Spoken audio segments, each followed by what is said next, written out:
Welcome to our weekly market analysis. This analysis is for the week of January 11th, 2025. I hope everyone is enjoying their weekend. This week, what we're going to look at is, first of all, what happened with the non-farm payroll on Friday, which really affected the market. So we'll review that. Also, just continuing on that, this coming week, we have two major news in regarding inflation. It's the CPI numbers and PPI numbers. And also we have the retail sales. But these are the two that I will pay attention definitely. And then and right at during that next week, we will have our earnings season starting, the major ones, and that will start with our financials. So we'd like to see what is their outlooks. And again, because of the non-farm payroll, the emphasis coming back to inflations and interest rates and the inflations around the world, actually, and of course, the effect on the dollar. Last week, we talked about the deep freeze and the effects on energy sector. Well, it continues this week. And not only that, but also the Russian sanctions and especially their two major companies being affected, and that has affected the oil prices. And we look at the oil prices. On the charts, when we look back, especially when we look at Russell and Dow Jones, we'll see that the gap that we had on election day, November 5th, November 6th, actually, right after elections findings, well, we have filled those. So we've had a nice round trip, we should say. So we'll see where we go from here. And the last but not least, I think the markets are looking, what I call it, anticipation of all the policies. Are we going to have these hundreds of bills under one roof? And after inauguration, which is happening the following Monday. So the markets are looking at that. So there's a lot of anticipation. And I should say globally, there's a major anticipation for uh, coming elected President Trump.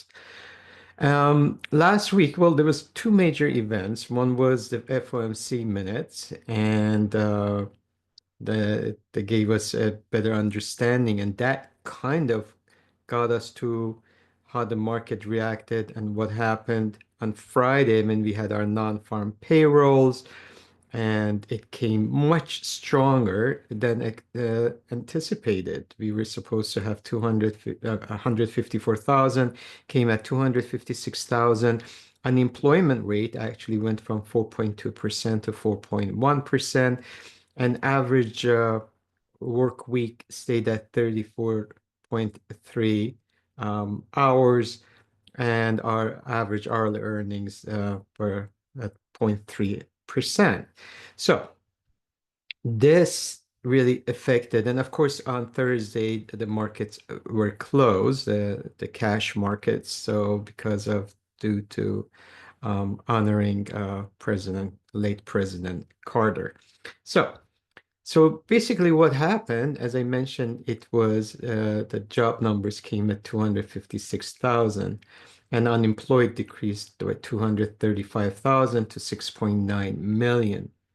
Now, the unemployment rate last year was at 3.8%, and the number of unemployed was 6.3 million.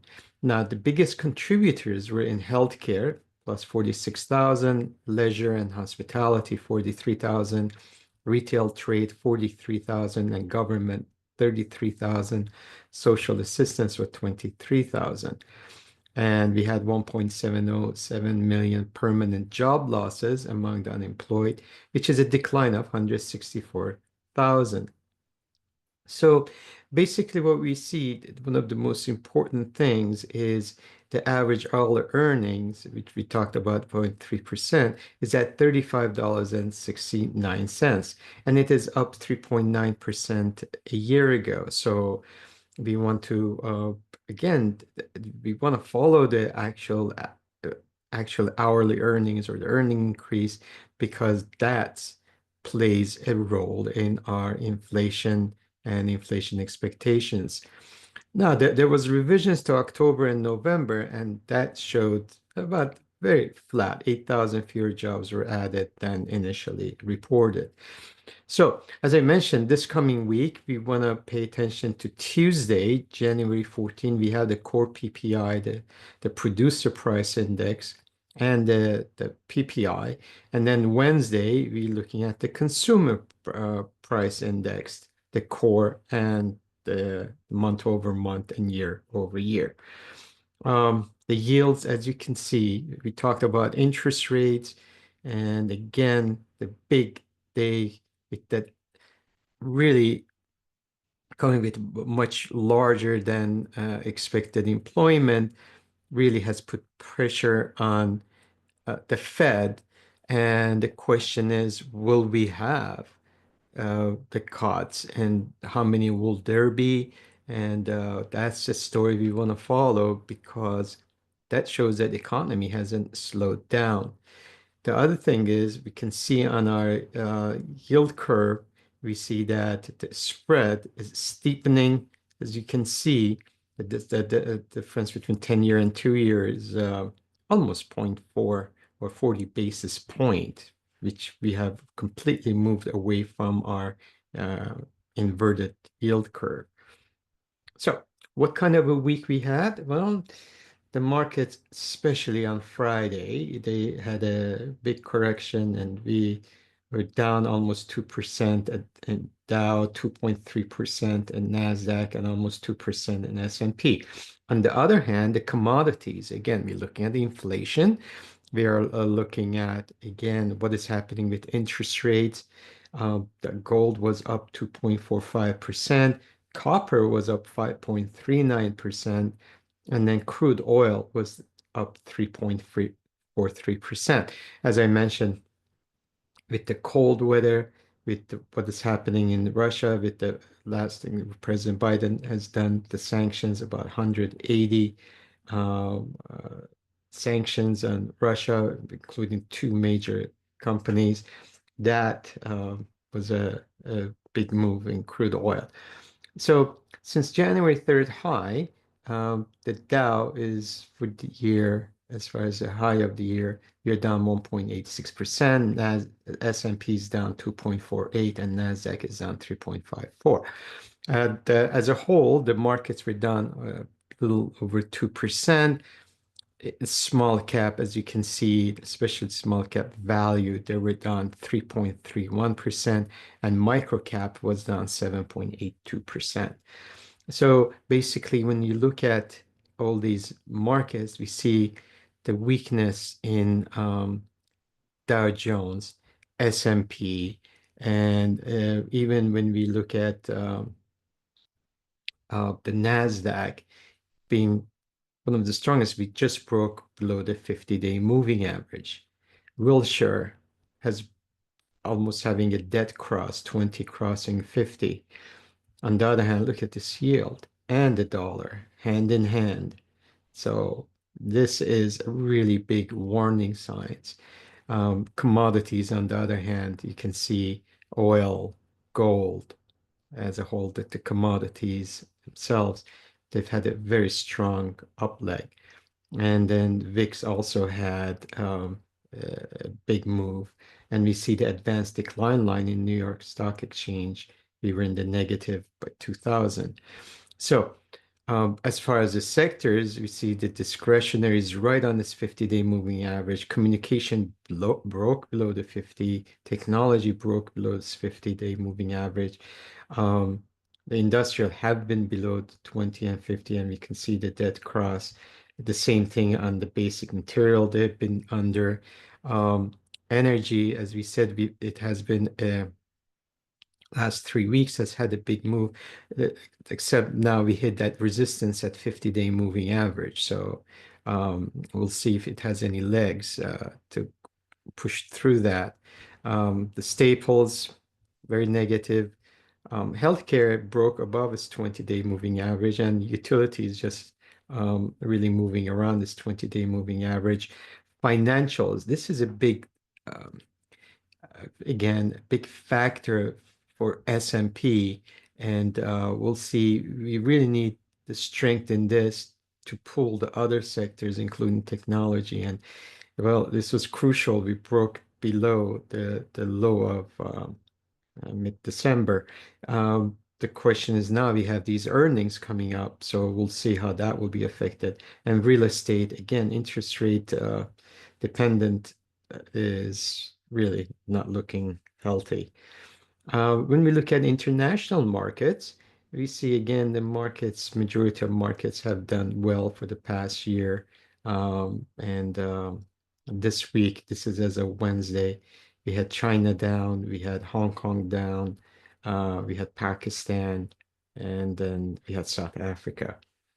So when we look at the charts again, they don't look very healthy. On the other hand, because of, again, strength of the dollar, the fear of tariffs is really affecting all the global markets. So when we travel globally, we see that Germany is below its 50-day moving average. Really, there's nothing very difficult to find one. Japan is just above its 50-day, and Italy just above its 50-day moving average. And other than that, everything else is really negative. As far as just last week, I wanted to do this, but well, we look at the just as a reference for you, as far as the where the growth is coming, the gross domestic product, the GDP around the globe. We see Austria and Germany are in negative, and Germany, I mentioned last week, we really have to follow what is happening in Europe, especially in Germany. We see Argentina, it has come a long way, and then Israel and Saudi Arabia, they show a negative. As far as the inflation numbers, we see countries like Turkey, we look at Argentina, look at Egypt, we have triple and double digit inflations. We look at the budget balances, of course, very few countries have the surplus. Denmark, Norway, Singapore, Taiwan, and Argentina, believe it or not. And then they have the positive surplus. And then interest rates around the globe, we see Turkey, Pakistan, Argentina. We look at Colombia, Mexico, they're all in double digit. So let's take a look at the sentiment. We've been looking at the bullish side, and it's been interesting for the last 3 weeks. We've been right around the average, or now below the average, and the bears are actually above the average. So that shows concern among the investors. The same thing is seen in fear and greed. We are in the low end of fear. We are at 27. That shows concern. As I mentioned, everybody is like on pins and needles waiting for the inauguration and waiting to see what will go through, what's going to happen, what is happening with tariffs, what is happening with the borders, what is happening with the geopolitics globally, what is the relationship of, we got the Middle East concern, we got Russia, Ukraine, we have China and Taiwan. So all of these, the markets are really anticipating and wanting to know. The interesting thing is the Citigroup market sentiment has been since end of October on a very euphoric mood. We are at 64. So let's take a look at charts. We start with our extension, and we can see, first of all, we are below our short-term moving averages, which is the 8 and 21 and 50. We broke below the low of our mid-December, mid-November, and it had been triple bottom of, we just broke below that. And here's the gap. And for the S&P, are we gonna get back and get close to that 5,800? This was a gap up after the election. So S&P is close to that. And then again, what we see from the Fibonacci, and we look at the extensions of the last year's July to August, we had talked about this zone and the 5877, and we mentioned either we're gonna go back, but we did go back to that 6,000 again, 6,007, but then we were rejected. We came to 58.16. So can we hold this? Otherwise, we will go back to that 56.65 area, and which that will fill that gap. So we also, if you look, this looks like a little not very clean head and shoulder. So we looks like we are breaking that. So if that's the case, when we look at from the top of the head to the neckline, then we looks like we will go back to that 56.65. So that's from the technical side of things.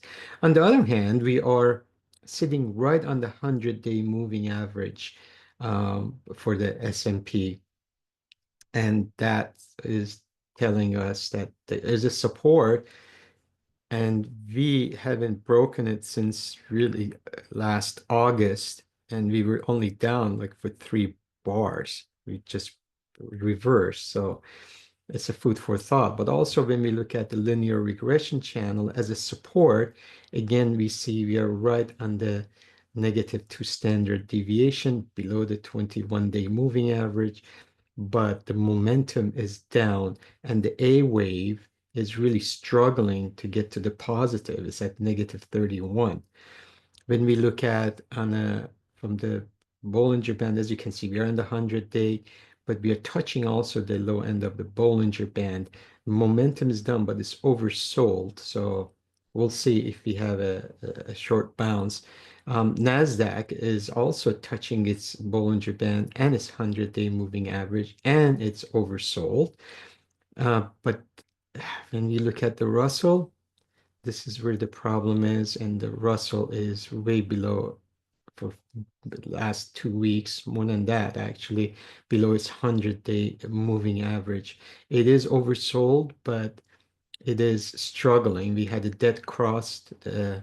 We see that the 18-day cross, 100-day, and we have filled our gap from a long time ago, actually 2 weeks ago. We filled that gap of the election after the election day.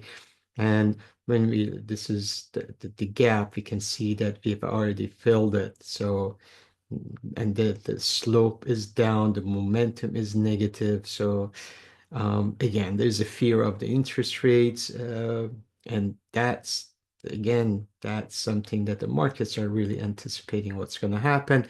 And when we look at the Dow, similar story, below 100-day, below 18-day, 18 days crossing, and we are oversold.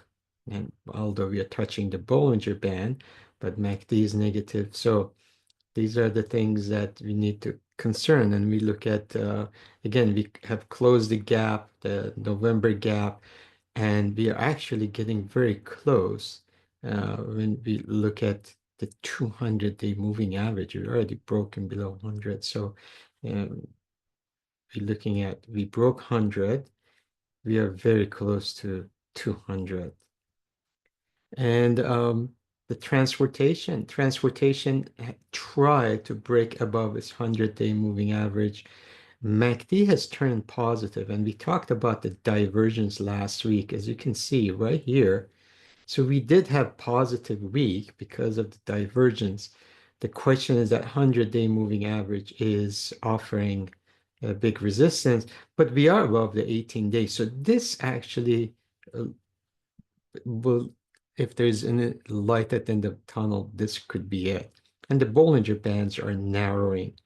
Um, uh, we can see that VIX moved up and is positive, and we have moved out of oversold, and VVIX have also moved positive. Uh, the yields, embedded MACD is positive. We're just touching the Bollinger Band above 18-day, above 100-day. And when we look at the 10-year, this is not a good looking chart. We are below the 18-day. We are embedded. MACD still negative, below 100-day. So We just have to wait and see what's going to happen. Again, we are wondering what's going to happen for the PPI and CPI to give us a little more direction. Obviously, the non-farm payroll that was not real help. And look at the weekly, I mean the moving averages below all the major moving averages when it comes, and that's very bearish. When we look at the 30-year bonds, similar story, embedded, MACD negative, and then opposite is in the dollar. Dollar is nicely up. We did clear that we became overbought. Now we turned around. We're still overbought, but when we are overbought, we went to the next support, which was 18-day. Now we have bounced, and again, the Bollinger Band is about to expand. As far as the euro, as I mentioned, euro is in trouble. And look at what's happening. We have been looking at parity, maybe go to the one. We are at 1.027. And then gold, on the other hand, very nice move. We are overbought, but nicely above the 100-day and 18-day. And we did narrow in the Bollinger Bands, but it's about to open up again. Silver had a nice run, but silver is weaker than dollar. I mean, weaker than gold below its 100-day moving average. And right now it's overbought, although MACD is positive. Copper had a nice move, but I mentioned about that 100-day moving average, and we are overbought and right against that 100-day moving average. On a weekly basis, though, although we are embedded, MACD is negative, we had one candle weekly broke above a 100-week moving average, and we are right against the 18-week moving average. As far as Bitcoin, again, mention about this digestion and a little volatility there. We are oversold, and we've been touching that Bollinger Band. Again, this is more of an anticipation of what's going to happen. There are some players are coming in, so there is a good chance once we get some clarity, we could have another leg up. But right now, again, waiting to see what's going to happen next week with all the builds. And so we did break above 18 and got rejected immediately. I also want to show you that we are in a nice support as far as the cloud goes. We see there's a little battle, tug of war with the DMA positive and negative.